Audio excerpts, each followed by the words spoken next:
ಆ ಸಿದ್ದರಾಮಯ್ಯ ಮಗನು ಪಾಪ ಇನ್ನೂ 50 ವರ್ಷ ಬದುಕಿರೋನು. ಅವನು ಬೆಳಗ್ಗೆ ಎದ್ದು ಹೋಟ್ಲ್ಗೆ ಕುಂಡಿಸ್ಕೊಂಡು ಅವ್ನಿಗೆ ಏನೇನು ಮಾಡಬೇಕೆಲ್ಲ ಮಾಡಿ ಅವನು ಅಷ್ಟು ಜಲ್ದಿ ಸಾಯಾಗಿ ಯಾರು ಕಾರಣ? ಅವನೇ ಕಾರಣ.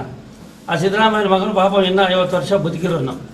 ಅವನು ಬೆಳಗ್ಗೆ ಎದ್ದು ಹೋಟ್ಲ್ಗೆ ಕುಂಡಿಸ್ಕೊಂಡು ಅವ್ನಿಗೆ ಏನೇನು ಮಾಡಬೇಕೆಲ್ಲ ಮಾಡಿ ಅವನು ಅಷ್ಟು ಜಲ್ದಿ ಸಾಯಾಗಿ ಯಾರು ಕಾರಣ?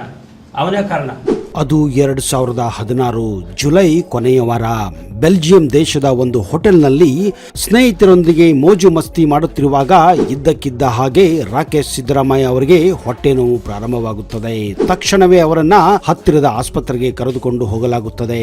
ಆದ್ರೆ ಆ ಆಸ್ಪತ್ರೆಯಲ್ಲಿ ಅವರಿಗಿದ್ದ ನೋವಿಗೆ ಯಾವುದೇ ಒಂದು ಪರಿಹಾರ ಸಿಗುವುದಿಲ್ಲ.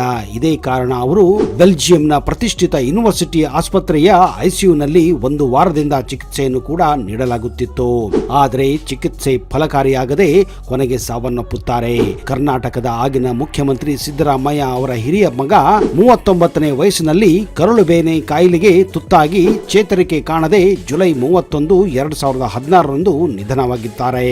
ಆದರೆ ಕೆಲವು ರಾಜಕೀಯ ಪಕ್ಷಗಳು ಹಾಗೂ ಸಿದ್ದರಾಮಯ್ಯ ಅವರ ರಾಜಕೀಯ ವೈರಿಗಳು ಸಿದ್ದರಾಮಯ್ಯ ಪುತ್ರ ಡ್ರಗ್ಸ್, ಬಿಟ್ಕಾಯಿನ್, ಹುಕ್ಕಾಬಾರ್ನಂತಹ ವ್ಯವಹಾರದಲ್ಲಿ ಕಾಣಿಸಿಕೊಂಡಿದ್ದರು ಎನ್ನುವ ಬಲವಾದ ಮಾತುಗಳು ಕೂಡ ಕೇಳಿಬಂದಿದ್ದವು. ಸಿದ್ದರಾಮಯ್ಯ ಅವರ ಕೆಲವು ರಾಜಕೀಯ ವೈರಿಗಳು ರಾಕೇಶ್ ಸಿದ್ದರಾಮಯ್ಯ ಹಲವಾರು ಹುಡುಗಿಯರ ಜೊತೆ ಅಕ್ರಮ ಸಂಬಂಧ ಕೂಡ ಹೊಂದಿದ್ದರು ಎಂದು ಹೇಳಿಕೊಂಡಿದ್ದರು.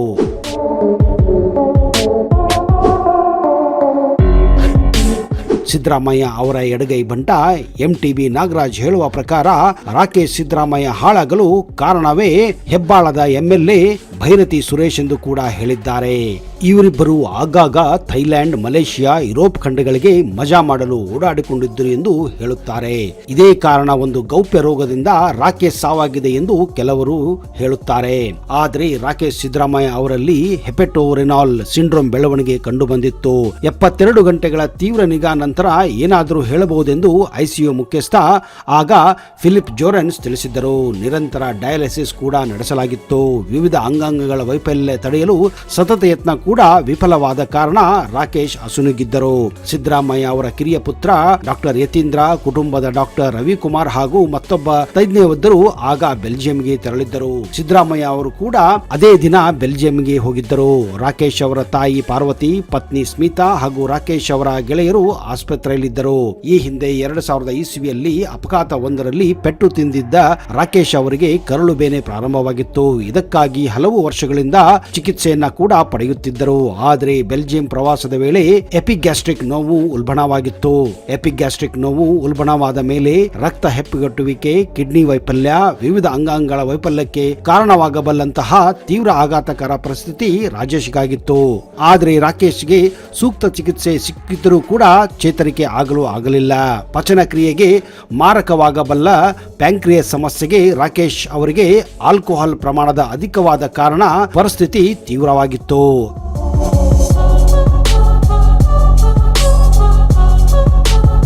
ಕಾರಣ ಆ ಹಿಂದಿನ ರಾತ್ರಿ ಅವರು ಮೋಜು ಮಸ್ತು ಮಾಡುವಾಗ ಸರಿಯಾಗಿ ಕುಡಿದಿದ್ದರು ಎಂದು ಹೇಳಲಾಗುತ್ತಿದೆ. ಇದೇ ಕಾರಣ ಕರುಳಿಗೆ ನೋವುಂಟಾಗುವ ಸಂದರ್ಭ ಕೂಡ ಒದಗಿ ಬಂದಿತ್ತು.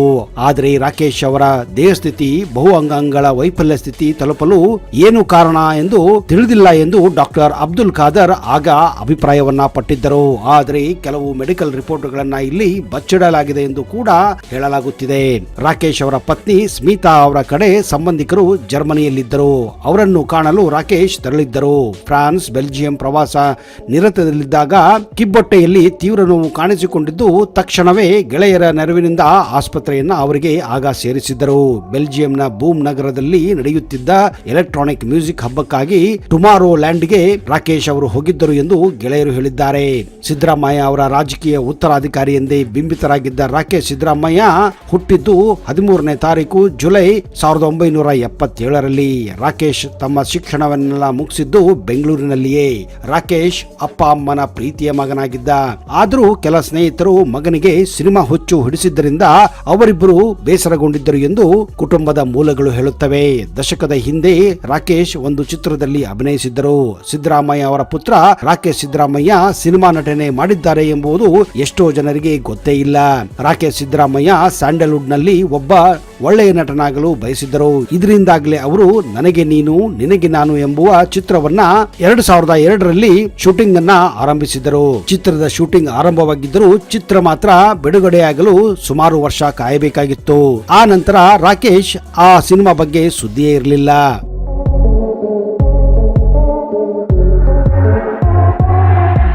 ರಾಕೇಶ್ ಸಾವಿಗೂ 13 ವರ್ಷಗಳ ಹಿಂದೆ ನಟಿಸಿದ ನನಗೆ ನೀನು ನಿನಗೆ ನಾನು ಕನ್ನಡ ಚಿತ್ರವನ್ನ ಅನಿತಾ ಸುಬ್ರಹ್ಮಣ್ಯ ನಿರ್ದೇಶನ ಮಾಡಿದ್ದರು. ಈ ಚಿತ್ರವು ಬೆಂಗಳೂರಿನ ಕರುಮಾರಿಯಮ್ಮ ದೇವಸ್ಥಾನದ ಮಹಡಿಯಲ್ಲಿ ಶೂಟಿಂಗ್ ಮುಹೂರ್ತವನ್ನು ಕೂಡ ನೆರವೇರಿಸಲಾಗಿತ್ತು. ಮುಖ್ಯಮಂತ್ರಿ ಸಿದ್ದರಾಮಯ್ಯ ಅವರು ಕೂಡ ಮಗನ ಸಿನಿಮಾ ಮುಹೂರ್ತದಲ್ಲಿ ಭಾಗವಹಿಸಿದ್ದರು. ನನಗೆ ನೀನು ನಿನಗೆ ನಾನು ಸಾಂಗ್ ಆಲ್ಬಮ್ ಮೇ 8, 2003ರಂದು ಝಂಕಾರ್ ಮ್ಯೂಸಿಕ್ ಲೇಬಲ್ ನಲ್ಲಿ ಬಿಡುಗಡೆಯಾಗಿತ್ತು. ಈ ಚಿತ್ರದಲ್ಲಿ 8 ಹಾಡುಗಳಿದ್ದವು. ಈಗಲೂ ಕೂಡ ನೀವು ಸಾಮಾಜಿಕ ಜಾಲತಾಣದಲ್ಲಿ ಈ ಹಾಡುಗಳನ್ನ ಕೇಳಬಹುದು. ಇನ್ನು ಈ ಸಿನಿಮಾ ನಿರ್ಮಾಣಕ್ಕೆ ಅನಿತಾ ಮತ್ತು ಸುಬ್ರಹ್ಮಣ್ಯ ಅವರು ಸಾಕಷ್ಟು ಹಣವನ್ನ ಹೂಡಿಕೆ ಮಾಡಿದ್ದರು. ಸಿನಿಮಾ ನಿರ್ಮಾಣದ ವೇಳೆ ಸಿದ್ದರಾಮಯ್ಯ ಅವರಿಗೆ ಆರ್ಥಿಕ ಸಹಾಯ ಮಾಡುವಂತೆ ಕೇಳಿಕೊಂಡಿದ್ದರೂ ಕೂಡ ಸಿದ್ದರಾಮಯ್ಯ ಮಾತ್ರ 1 ನಯ ಪೈಸಾ ಕೊಟ್ಟಿರಲಿಲ್ಲ. ಇನ್ನು 2005ರಲ್ಲಿ ರಾಕೇಶ್ ಸಿದ್ದರಾಮಯ್ಯ ನಟನೆಯ ಚಿತ್ರ ಬಿಡುಗಡೆ ಆದರೂ ಕೂಡ ಸಿನಿಮಾ ಥಿಯೇಟರ್ ನಲ್ಲಿ ಓಡಿದ್ದು 2 ದಿವಸ. ಚಿತ್ರ ಭಾರಿ ಫ್ಲಾಪ್ ಆಗಿತ್ತು. ಈ ನಂತರ ಸಿದ್ದರಾಮಯ್ಯ ಪುತ್ರ ಸಿನಿಮಾದಲ್ಲಿ ಮುಂದೆ ಯಾವತ್ತೂ ಯಾವುದೇ ಪ್ರಯತ್ನವನ್ನ ಮಾಡಲೇ ಇಲ್ಲ. ಆದರೆ ಅನಿತಾ ಮತ್ತು ಸುಬ್ರಹ್ಮಣ್ಯ ಸುಮಾರು 50 ಲಕ್ಷ ರೂಪಾಯಿ ಕಳೆದುಕೊಂಡಿದ್ದಾರೆ ಎಂದು ಕೇಳಿ ಬರುತ್ತದೆ. ರಾಕೇಶ್ ಸಿದ್ದರಾಮಯ್ಯ ಅವರ ನೆಚ್ಚಿನ ನಟಿಯರಲ್ಲಿ ರಕ್ಷಿತಾ ಹಾಗೂ ರಮ್ಯಾ ಕೂಡ ಆಗಿದ್ದರು. ತಾವೇನಾದರೂ ಸಿನಿಮಾದಲ್ಲಿ ಯಶಸ್ಸನ್ನು ಗಳಿಸಿದರೆ ಈ ಇಬ್ಬರ ಜೊತೆ ಒಂದಾದರೂ ಸಿನಿಮಾ ಮಾಡಬೇಕೆನ್ನುವ ಭಾರಿ ಕನಸನ್ನು ಕೂಡ ಕಂಡಿದ್ದರು.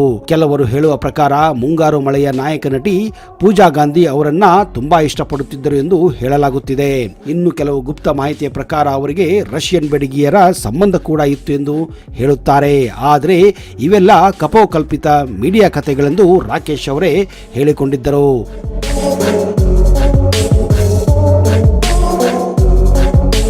ಆದರೆ ಭೈರತಿ ಸುರೇಶ್ ಜೊತೆ ರಾಕೇಶ್ ಸಿದ್ದರಾಮಯ್ಯ ಅವರ ಒಡನಾಟ ಆ ಸಮಯದಲ್ಲಿ ಜಾಸ್ತಿ ಆಗುತ್ತದೆ. ಕೆಲವು ವರ್ಷಗಳ ಹಿಂದೆ ರಾಕೇಶ್ ಆರೋಗ್ಯ ಕೈಕೊಟ್ಟಾಗ ದಿಲ್ಲಿಯ ಆಸ್ಪತ್ರೆಯಲ್ಲಿ ಚಿಕಿತ್ಸೆಯನ್ನ ಅವರು ಕೊಡಿಸಿದ್ದರಂತೆ.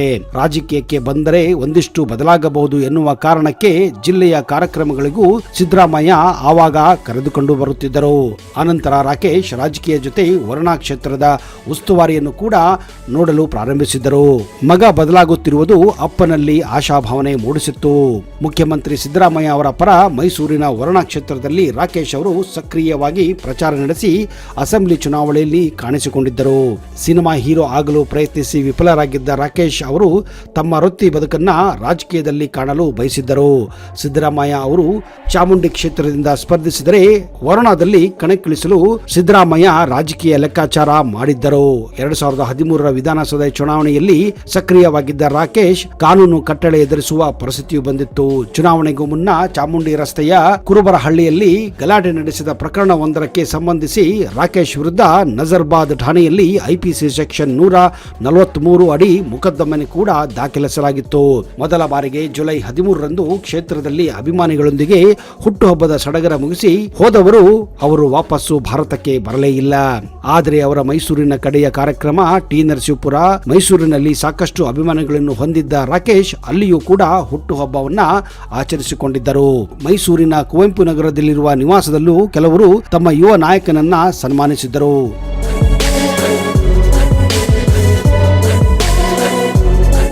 ಇದೆಲ್ಲವೂ ರಾಕೇಶ್ 2018ರ ವಿಧಾನಸೌಧ ಚುನಾವಣೆ ವರುಣಾ ಕ್ಷೇತ್ರದಿಂದ ಸ್ಪರ್ಧೆ ಮಾಡುವುದು ಖಚಿತ ಎನ್ನುವುದು ಮುನ್ಸೂಚನೆಗಳಾಗಿದ್ದವು. ಸಿದ್ದರಾಮಯ್ಯ ಈಗ ತಮ್ಮ ಮಗ ರಾಕೇಶ್ ಅಕಾಲಿಕ ಸಾವಿನ ನಂತರ ಅವರ ಮೊಮ್ಮಗ ಧವನ್ ರಾಕೇಶ್ರನ್ನ ತಮ್ಮ ಉತ್ತರಾಧಿಕಾರಿ ಎಂದು ಆಗಲೇ ಘೋಷಿಸಿದ್ದಾರೆ. ರಾಜಕೀಯ ಅವರ ಪರಂಪರೆಯನ್ನು ತಮ್ಮ ಮಗ ಮುಂದುವರಿಸಿಕೊಂಡು ಹೋಗಲಿದ್ದಾನೆ ಎಂದು ಅವರ ನಂಬಿಕೆ ಇದೆ. ಆದರೆ ಮುಂದಿನ ದಿನಗಳಲ್ಲಿ ಏನೆಲ್ಲ ಬೆಳವಣಿಗೆ ಆಗುತ್ತೆ ಅನ್ನುವುದು ಕಾದು ನೋಡಬೇಕಾಗಿದೆ. ಆದರೆ ಒಂದು ಮಾತ್ರ ನಿಜ ಸ್ನೇಹಿತರೆ, ರಾಕೇಶ್ ಸಿದ್ದರಾಮಯ್ಯ ಸಾವು ಮಾತ್ರ ಈಗಲೂ ಕೂಡ ನಿಗೂಢವಾಗಿಯೇ ಇದೆ.